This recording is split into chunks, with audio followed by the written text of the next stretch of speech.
Oklahoma Gardening is a production of the Oklahoma Cooperative Extension Service as part of the land grant mission of the Division of Agricultural Sciences and Natural Resources at Oklahoma State University, dedicated to improving the quality of life of the citizens of Oklahoma through research-based information. Underwriting assistance for our program is provided by the Oklahoma Department of Agriculture, Food, and Forestry, helping to keep Oklahoma green and growing.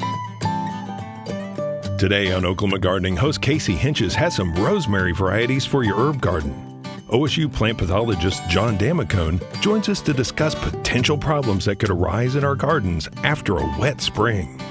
We travel to the Chicago Botanic Garden to look at some plant trials and tour their Tallgrass Prairie seed bank. And back home, Barbara Brown cooks carrots with rosemary.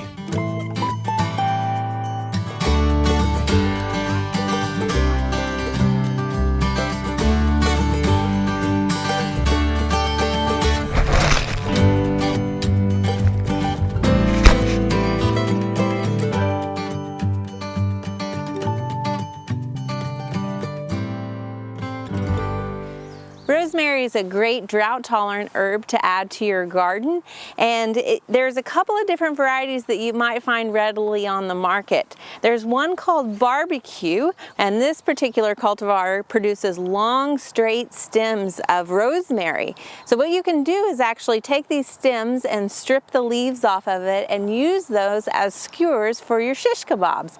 And it adds a little bit of flavor to your meat or vegetables as you're barbecuing, and it's just a nice addition. Now this particular cultivar is hardy only from zones 8 to 10, so it won't be overwintering for you in the garden. Another one that you might find is called Huntington Carpet. This is a low-growing rosemary, and again, it's only hardy from zones 8 to 10, but what's nice about it is it tends to spill over. So it's a great addition to the edge of your garden or perhaps a container. Now, if you're looking for one that's going to last a little bit longer in the garden, you want to look for a cultivar called ARP, A-R-P. And this cultivar is touted as being one of the most cold hardy rosemaries that you can find. It's said to be hardy from zone 6 to 10, and so you can see it has the nice kind of bluish gray foliage that's traditionally seen in rosemary. It's going to have an upright growth of about 3 feet. So ARP is the one you want to get if you're looking for a perennial rosemary to add to your garden. As I said, rosemary is a great drought-tolerant plant. It can handle the heat in the garden as well as in the kitchen.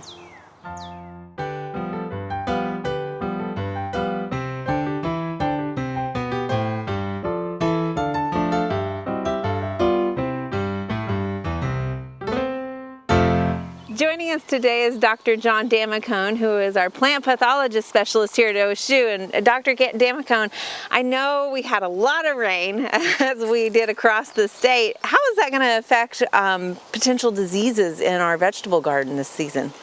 Well, you know, as a result of all that rain, our humidity levels are really high. So I think we need to be on the lookout for things like powdery mildew on a wide variety of crops. Downy mildews, although the temperatures are getting up high enough now that, you know, our downy mildews, which are water moles, and it's just starting to dry out a little bit, maybe won't be as severe, but powdery mildew is typically severe in high humidity, high temperatures. Okay. Yeah, it's pretty early for that to be happening, so I'm sure that's a result of all the rain and high humidity we've had. What about our prized tomato plants? If we've been able to grow them this season, they haven't drowned. Yeah. What are we talking about with some of the bacterial problems? Drowning is a problem. You can here in the botanical garden, you've got everything on raised beds, and you can really tell that's been beneficial because you got pretty good top growth. Whereas if, you know, they're on the ground and it's been saturated, they don't grow all that well.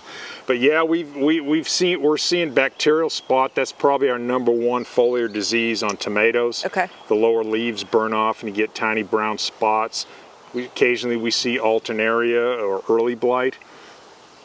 The spots are larger, but basically the same thing happens. It burns up from the bottom up.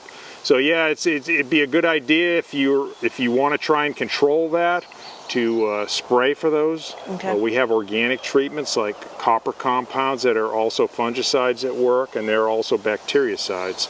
They're not 100% effective though, but they will slow things down. So, and for the powdery mildew, sulfur is really good on powdery mildew on a wide variety of crops, and it's an organic treatment. So. Okay. Is there anything else you're seeing on any other crops out there? Peppers or? Peppers. I've got a pepper trial over at the farm that we drove by coming over here, and we've got a lot of bacterial spot in there. On it too. And the bacterial diseases are a challenge because we don't have good products to control them.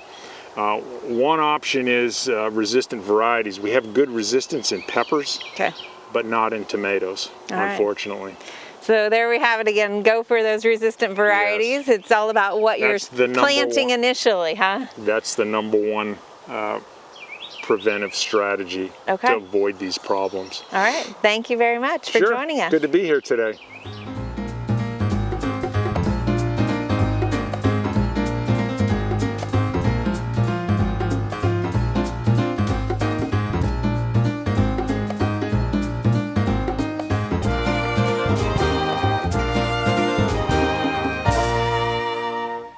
Here at the Chicago Botanic Garden in the Lavin Plant Evaluation Garden. And joining us today is Richard Hockey, who is the plant evaluator. And Richard, you've got a hard job here, it looks like, but a beautiful garden that you're in here. Tell us a little bit about the evaluations that you're doing. So our program is primarily herbaceous perennials. So we're looking at plants that would be hardy in Chicago in Zone 5. And so what we're doing is we're evaluating these plants for 4 years, minimum of 4 years, to see how well they do in the conditions they're growing in. And you've got a lot of plants that we recognize in Oklahoma and use as perennials. Tell us a few that you're trialing. Well, one of our big trials this year are the, we're calling them tender salvias or tender sages. They're actually perennial plants where they would grow and live through winter. A lot of them are perennials for us in Oklahoma. For us, they're not hardy in the winter, although that was a hope for our trial that some of them would be. But we're looking at them generally from the point of view as an annual. Okay. A perennial used as an annual. And your growing season is a little bit different. What is your rating system, if you will, the things you consider and factor in? So in a general plant group, we're looking at first and foremost, their cultural adaptability to where they're being grown. So the idea is it doesn't matter how pretty they are if they're not going to survive. They're just not worth it. So how adaptable they are to the conditions. So in this case, full sun, pH of 7.5, fairly well-drained soil. And then second, disease and pest issues, looking at what they might encounter. Winter hardiness, which for us isn't just about cold hardiness, it's about their adaptability to all the vagaries of winter, too much snow, not enough snow, frost heaving, all winter wetness, right. that really amazing warm-up we love in January, what that does to it. And then last but not least, what they look like. What's their ornamental appeal? So in that case, we're looking at flower color, bloom period, foliage, quality, habit size, and how quickly it gets there, things like that. Okay, because some of the salvias you've actually figured just bloom a little too late for you guys. Well, that was the idea. The idea was that they would bloom too late to have any real value, even as an annual, but it's not true. Okay. At least the ones here, we have a lot of Greggii, microphyllus, and a lot of interesting varieties and a lot of hybrids, and most of them bloom pretty much all summer. All right. Well, I know you've got some beautiful hibiscus. Can we go take a look Certainly, at that trial? Yeah.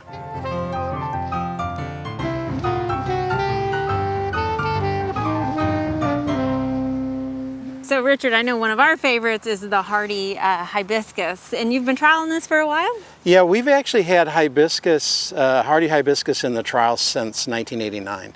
Not these same ones, but over the years we've watched as they've developed. You know, as the cultivars have come out, changes in them. One of the biggest changes is bringing down the height. Okay. Another is the many more that feature the cut leaf as well as the purple foliage. Right. So you get into where you see the deeply divided leaf versus the simple leaf that is more traditional of the species. Yeah. And then, of course, the flowers have always been bold and colorful. So I think that's what we've seen over the years. And then the other addition that we've seen over the years is rather than tall plants with flowers just on their top, we have these flowers produced over the entire plant. So the whole plant is covered with flowers, or at least has a ability to have flowers all over it. That's the one thing you'll see with these plants. You can't measure a hibiscus like you would, say, a rudbeckia. Okay. The flowers aren't all open at the same time. There's never a full bloom that's just solid, although that's pretty good. But whereas a rudbeckia, the whole plant will be domed with flowers. So you can't compare them the same. Okay. So we still look at flower production, the potential, as well as the percent that's open at any given time. Yeah, how many flowers you've got coming on and right. how long that season and how long, might yes, be. And that's what we're looking at. Okay. And then we're also looking with these how cleanly they fall. And some of the older cultivars, they tend to fall and hang on to the plant. Sometimes they rest, and there's one resting, but they'll stick on. They kind of look like wet tissue paper, especially the white ones. But these are cleaner, they fall cleaner, so right. I think that's been a nice... And the calyx is even kind of decorative. Yes. I think it looks a little like the Linton Rose almost. It certainly does, yeah. I like that. I like the fact that on the underside, and early on in the bud stage, you see the bracts, which are interesting. Oh, yeah. I pretty much like it at all stages, and you certainly can't beat this. So which one is this one that we've got here? This is Midnight Marvel, okay. which is one of my favorites. I'm drawn to anything dark red, dark purple. If there's a dark purple one here, please someone introduce a dark purple. I'd be really into it. I like the dark red. I like the fact that it's not quite dinner plate size. It's a little smaller, and that's because it's cupped. But it has a very strong dark purple leaf cut. So you have, this is not the best color, but you see that the leaf is very textural, and then it holds that dark color through the whole season, which is nice. And some of the flowers are even getting into this waffling look. They almost look like crepe paper a little bit. Yes, which I think is nice. That adds a nice texture. They only bloom for about a day, so anything that sets them apart right. is a positive. And so although you produce a lot of these, you're producing pretty much a flower a day. Each flower is only open for one day. All right, well obviously you guys are collecting a lot of information on several different genuses of plants. So where could the homeowner find out about this information once your evaluations are done? Well, our trials are all reported on our website. Okay. So the Chicago Botanic Garden's website, we have all of our plant evaluation notes, which is our report that covers all the ins and outs of a specific trial. And then I also write for Fine Gardening, and those articles are also, so that sort of popularizes the information, sort of sums it up. But the nice thing about Fine Gardening is it allows me to, those articles, is it allows me to look at all stages of a trial. So I can look, say for instance, I did the hibiscus in 1989 for 4 years, and then I had more after that and more after that. So the Fine Gardening article allowed me to report on all of those. Go back a the little bit. The old and the new. The bigger picture. Yes, so we're not just on it's not just a moment in time. So we're doing what I think a true comparative trial does, which is compare the old with the new. All right. Well, there's always a lot of new coming on, but we don't want to forget about our old favorites. Exactly, so. Exactly. Don't discount the old timers. Richard, thank you for sharing this information with us. It's my pleasure. And we appreciate being here. Thank you. I'm glad you guys came.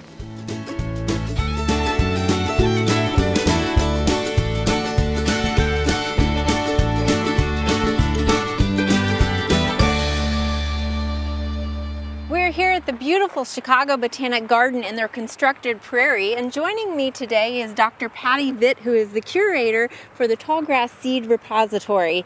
And Dr. Vitt, thank you for giving us a little bit of your time. You guys have been collecting seeds from the prairie in natural areas. Can you tell us a little bit about the history of the seed bank? Sure. So we started collecting way back when we started our conservation science program, but we were originally concentrating on species that were rare, threatened, endangered, and making relatively small conservation collections for them. So Dr. Vitt, kind of explain, why are you collecting all of these seeds? What are you ultimately going to do with them? Well, we store them in our big seed vault. They're there for long-term conservation of these species. And you know, when we think of conservation, most people think of saving the rainforest because they've heard that it's endangered and that it's being cut down. Well, the truth is that the Tallgrass Prairie region of North America is probably the most endangered ecosystem in the world. Here in Illinois, we only have 1/10% of its original extent.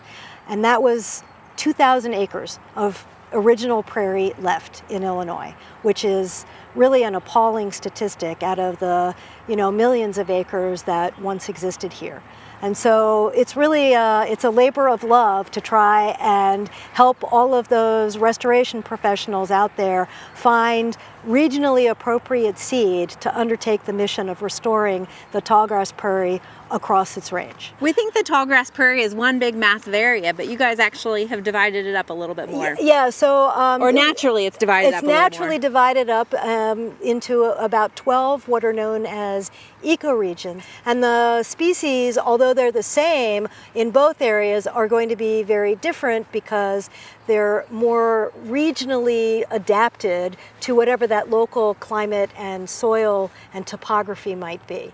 So basically, little bluestem might be different in Illinois, how it's adapted, versus in Oklahoma. Oh, very much so. So Oklahoma has really different soils. Also, the places where I've collected in Oklahoma, the Tallgrass Prairie Preserve, it's much drier than it is here in Illinois. And so the species are more drought tolerant. So we call those ecoregional differences or ecotypes. And there's a lot of genetic diversity that kind of hides in those ecotypes, and so that's what we're really trying to collect when we collect across these really broad regions. And you have pretty rigorous rules as far as collecting. You don't want to take too much from the native areas and that sort of stuff. Right, right. So there's evidence that shows that we can collect kind of a lot of seed once in a population, and it won't harm the population. It'll stay viable and all of that. And so we collect no more than 20% of seed that is available on any given collection day, right? So let's say there's 100 plants that have seeds on them. We would only collect seeds from 20% of those plants. Okay. Or 20% of seeds from all of those plants to get a good genetic diversity from that population. Right. And so you're right now preserving these seeds, and what is the process of preserving them a little bit? I know it might vary some. It does vary some. So species that are amenable to drying down in particular, we call those species orthodox. And you can imagine an orthodox seed, they've read the book, they behave very well. They're desiccation tolerant, which means we can dry them down to relatively low levels of humidity, and then we can put them in a little barrier foil envelope and seal it shut and stick them in the freezer for really long periods of time.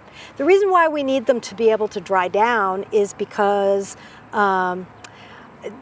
there's a lot of water in seeds, and if they're not dry enough, they'll form ice crystals in the cells as they go in the freezer. And that, of course, it lyses the cell walls, and that's not really good. We want those embryos to stay alive, right? Because they're still really just little babies. So we want those little babies to stay alive in the seed bank for as long as possible. But our primary focus is on what we call our restoration target list. And it's a species, it's a list of about 545 species that have been determined are of interest and have value for restoration throughout our collecting region. Okay. And so they occur in all areas of the Tallgrass Prairie region, and we want to collect one sample from each of the 12 ecoregions that they're found in. Okay. So we get a really broad sample of those species. Okay. Well, thank you, Dr. Vitt and Chicago Botanic, for sharing this with us and being a leader in this for us. Well, thank you for coming out and letting us speak directly to the people of Oklahoma, with our thanks for letting us come and make collections in your wonderful state.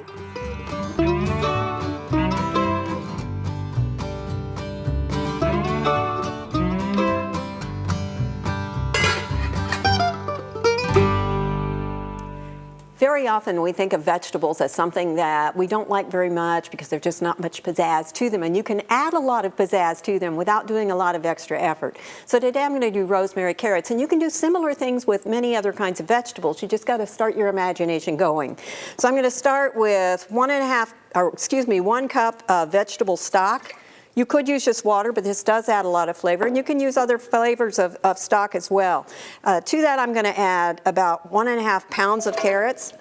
I will be honest, I'm making serving sizes that I would enjoy, but this will serve 6 people, so even if you aren't a big vegetable fan, I think you'll find this one useful. We're going to bring this to a boil, and when it comes to a boil, we're going to let it simmer, turn it down, let it simmer for 8 to 10 minutes. Now you notice how I've cut the carrots here. They're in sticks, but they're in pretty healthy size sticks. Part of that is because I don't want to do a lot of extra effort when I get them ready, and so I've not cut them really small. But also, I'm going to cook them a little bit longer, and I don't want them to get so tender that they're going to fall apart. So I'm going to put the lid on this, let it come to a boil, and while that's happening, I'm going to show you how I prep the carrots. Again, it was wash, peel, and carrots, as you know, come in a tapered version so that you don't get single same size unless you're buying baby carrots, which are going to cost you extra.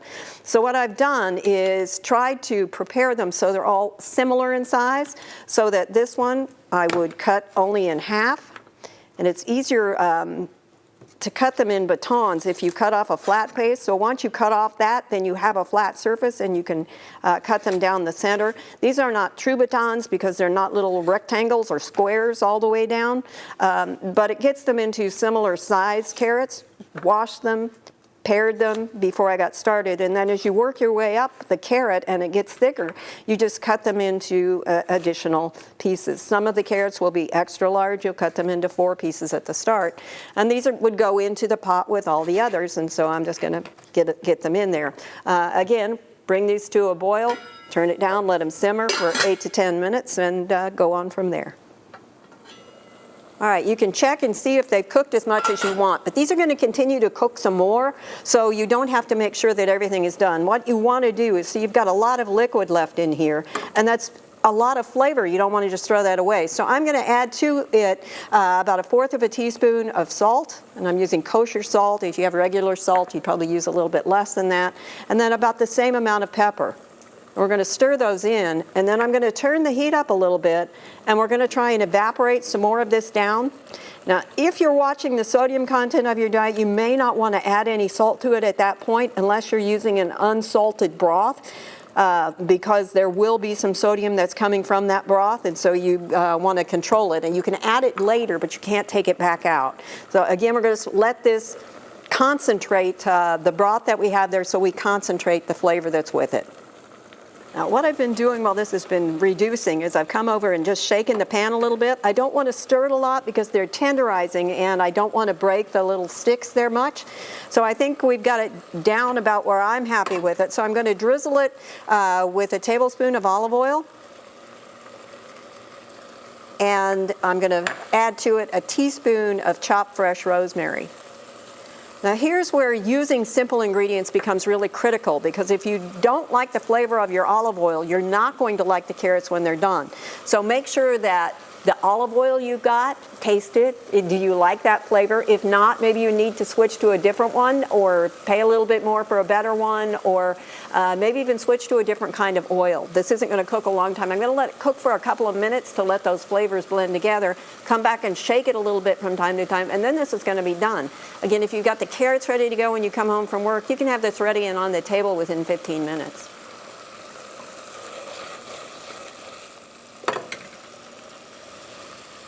Okay, once that's cooked down, just let it, again, give it a couple of minutes just to get everything heated through, get the oil blended in, the flavors all together, and you're ready to go. I'm going to scoop up a little bit of this just for letting you see what it looks like. But it's absolutely awesome, and again, that's more my serving size than it might be some of the rest of you. The official serving size is closer to 3/4 of a cup, half a cup, somewhere in that area. I would eat the whole thing. I hope you'll give this one a try. It's rosemary carrots, and they are terrific. For Oklahoma Gardening, I'm Barbara Brown.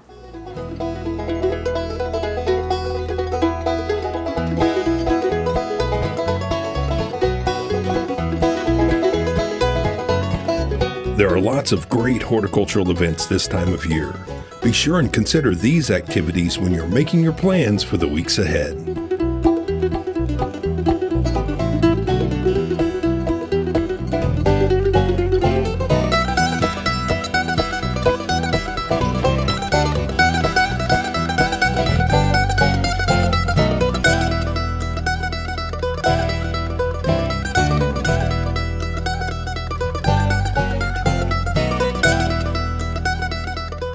Next week, we spend a little time talking about time. John Damicone joins us again to discuss types of diseases and the elements that we have to control in order to reduce or eliminate diseases in the garden. And David Hillock takes a break from the hot sun to look at some great shade plants for the landscape. We hope you join us then for more TV you'll grow to love. To find out more information about show topics, as well as recipes, videos, articles, fact sheets, and other resources, including a directory of local extension offices, be sure and visit our website, oklahomagardening.okstate.edu. And we always have great information, answers to questions, photos, and gardening discussions on your favorite social media as well. Join in on Facebook, Twitter, and Instagram. You can find this entire show and other recent shows, as well as individual segments on our Oklahoma Gardening YouTube channel. And tune in to our OK Gardening Classics YouTube channel to watch segments from previous hosts. Oklahoma Gardening is produced by the Oklahoma Cooperative Extension Service as part of the Division of Agricultural Sciences and Natural Resources at Oklahoma State University. The Botanic Garden at OSU is home to our studio gardens, and we encourage you to come visit this beautiful Stillwater jewel. We would like to thank our generous underwriter, the Oklahoma Department of Agriculture, Food, and Forestry. Additional support is also provided by Pond Pro Shop, Greenleaf Nursery and the Garden Debut Plants, the Oklahoma Horticultural Society, and the Tulsa Garden Club.